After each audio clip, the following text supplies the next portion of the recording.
What's going on, everybody? It is May 10th, 2018.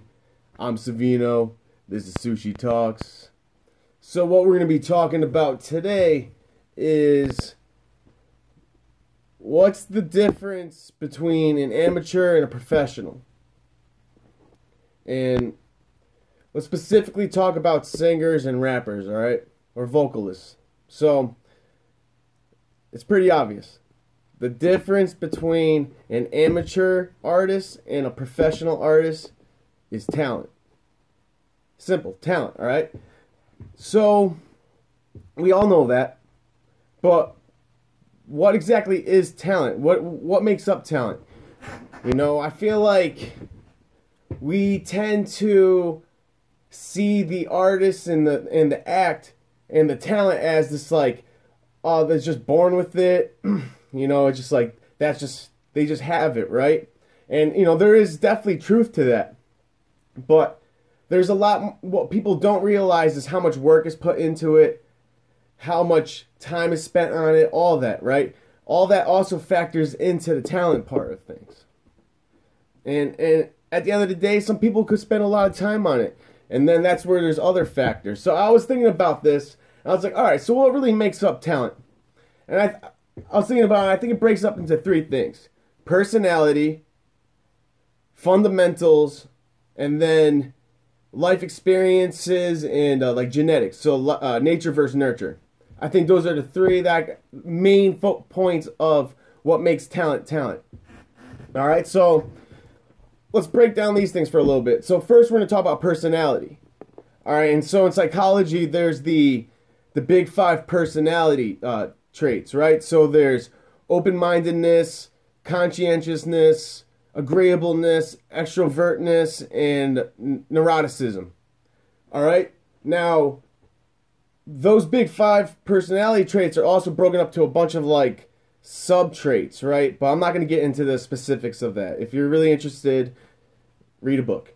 So, basically, the big five is broken up into, let's go over open-mindedness first. Open-mindedness is just, you know, if you're an artist, you tend to be higher in open-mindedness because that's wanting to learn new ideas. You love learning new ideas or experiencing new things. So that's part of where open-mindedness comes in play. Now, conscientiousness is more of how prompt you are. You're more methodical, logical, things of that nature, right? So, you know, some hippie in California is definitely be way more open-minded than, say, a general on a base somewhere, right? A general is going to be definitely more conscientious. Not all, but most of the time, a general will be way more conscientious or high in conscientiousness compared to some hippie in California, you know, vice versa, whatever. So, you know, that's just the idea. So then we also have agreeableness. Agreeableness would be like, you know, are you a person pleaser? Like, you know, if you're really high in agreeableness, you tend to say yes to everything. If you're low in agreeableness, you'll be really stubborn. You'll say, you'll disagree with a lot of people over a lot of things. So, you know, that plays into your whole personality as an artist. Same with extrovertness. So this is a big one, especially for artists. You know, there's definitely introverted stars as well. Introverted are people who like to spend more time on their own, or where they kind of recharge or get their energy from that downtime when they're by themselves, compared to somebody that is higher in extrovertness. So extrovertness would be somebody who gets energy from being around people. Someone that is, you know, talkative or assertive, you know, anything like that, that would be more of extrovertness. So when you think about it with music, performing is all about being an extrovert because you have to expose yourself to being vulnerable in front of tons of people. You know, if you're a huge star, an icon, then you're filling up stadiums. Think about how many eyes are on you just there, and then you got television, whatever else, you know. You might be feeling some pressure. So if you're high in extrovertness, then that's something that you live for and you enjoy that. And if you're more introverted, then you would be kind of more, you know, if it's your job, you'll do it, but that's not something you might necessarily always want to do. Like, you would definitely enjoy time away from performing or being on tour or something like that.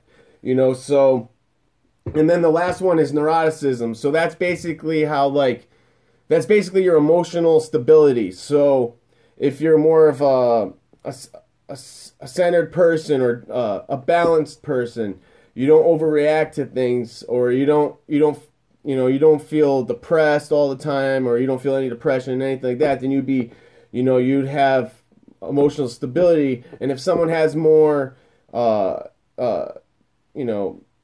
personal issues, or they've gone through depression, or they're a tense person, or they're really uptight, anything like that, that could be the neuroticism in them, and they might have actually higher levels of neuroticism in their personality. So all that is pretty cool thinking about it now as an artist, just your person, even just being a person, what what that says about you, or how you can learn about your personality and correct things. But basically we're focusing on the talent. So the talent, they might have high open-mindedness. They might be conscientious of what they're doing. They might be organized. The more organized you are, you don't want to be a robot, but at the same time, if you find a great way to organize your creativity, then you're on the right path for success. Also with agreeableness, if you kind of if you just say yes to every idea, then you're never going to be able to really put your own input in the studio and get your own creation across. So maybe check out your agreeableness and see if that, am I voicing my opinion more enough in the studio? This is my song, I don't want someone else to be controlling it, unless you have that contract. But that's something to think about. Extrovertness, like I said, that's performing. So, that's not only performing, that's meeting fans, signing autographs, doing interviews, all of that. Neuroticism is, are you, like I said, is your music your channel, is a way for you to channel your emotions, or is your music the complete opposite of what you feel like? Are you just like a balanced person and you make just chill music? That's all cool stuff to think about. The next point is fundamentals. So fundamentals would be like, the basics, knowing your breath control, knowing your scales, being able to sing in the right key, hold a pitch, sing in tune with the music. You have good rhythm, aka pocket. The ability to flow lyrics with the music, or with the percussion, the rhythm of the song, in time with the music. It could be also certain things like vibrato that makes your voice sound richer, or you've conquered the ability to embrace what makes your voice your voice. No two people have the same voice, and a lot of times when you hear people that sound a lot like this person, it could be inspiration that was from the other person. If there's an age difference, sometimes it's coincidence, but no two people on this earth have the same exact DNA, so they won't have the same exact vocal cords. All right, no one's gonna have the same exact voice. There's inflections and all this articulation that happens in the vocals that makes everyone unique. So it's just a matter of how you find your own groove and your own style and the ability to use your voice. No matter if you're a rapper or a singer or a voice actor, anything like that. All right? So then the last point is nature versus nurture, or your life experiences versus genetics, in a sense, too. All right? So all different... No two people, like I said, if you have no two genetics, then you're not going to have the same exact life experiences. You might find people that have gone through similar things and you can relate to what they've gone through, but no two details going to be the same, right? Just like the whole idea of history repeating itself. It's like we recognize patterns, but no specifics the same. So it's not like it's actually repeating itself, but it's just it's that feeling. So same thing. It's like a big factor of the talent of the artist is how they're raised. you know, how they were taught to react to situations in life. You know, I think that's a big factor in it. If they're overreacting to everything, that might, that might make them more of like a diva or like a prima donna, or whatever they call it. You know, that kind of person. They need everything now. They're kind of spoiled. That's, there's nothing wrong. There is something wrong with that, but whatever. It is. That's part of the personality. People do what you got to do. Who cares? So basically, that's one idea. Or if the person had to work for every single little thing in their life, and then they have a sense of pride. They've really earned that. They have a foundation that backs them up. They've put their pride into that and everything. So that's another part of it. If you've dealt with if you overcome a lot of, what's the word I'm looking for? I can't think of the word. If you overcome a lot of different if you overcome a lot of adversity in your life growing up, then you'll be way more prepared to handle situations in the music industry. It will reflect in your music, possibly. Most likely it will. It'll come through maybe in the way you express your voice with soul. It might be what you write in your lyrics, the way you use your lyrics. All that will be coming through in just your life experiences. And then your genetics is, I think this is even a bigger part. I think it's like 80% genetics, 20% life experiences. I think that, we're just kind of pre-built for this. So, I think your DNA is going to be driving you a lot of that time, no matter what. So, it doesn't mean that you can't overcome that, but it's not like everyone's starting off at the same exact level. So some people are going to be set with a bigger advantage than other people, but that's all right. That's just how life is. So if you find yourself really at the bottom, or you don't really have any talent, you're just starting off, you don't even know what the hell you're doing, you never played an instrument, you've never wrote a song, you have a long way to go.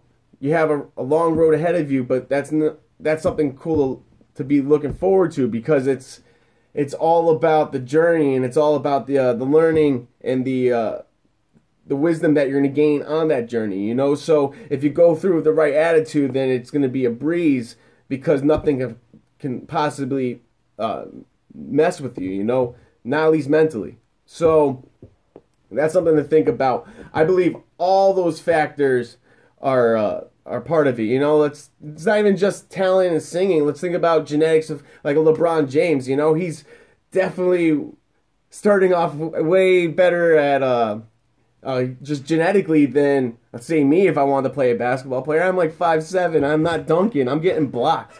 So I can almost touch the rim though. I got ups. So, but that's just the whole point of it. It's just I think that's your starting factor, and then you can overcome it. There's shorter players in the NBA that still had talent as far as being quick, or they're just great shooters, whatever it is.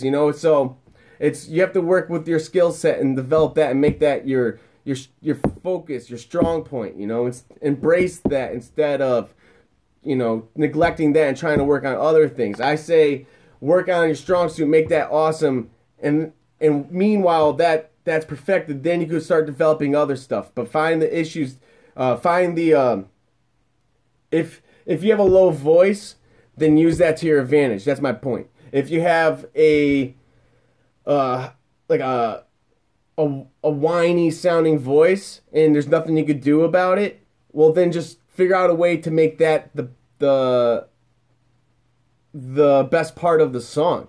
That's trick people. I mean, there's tons of artists, especially in rock music, that's pretty whiny, but those artists, because they're singing that way, they found out they got their voice to at least sound musical, and at the end of the day, that's all that matters. So okay, cool. When you see talent, understand there's a lot of work put into that.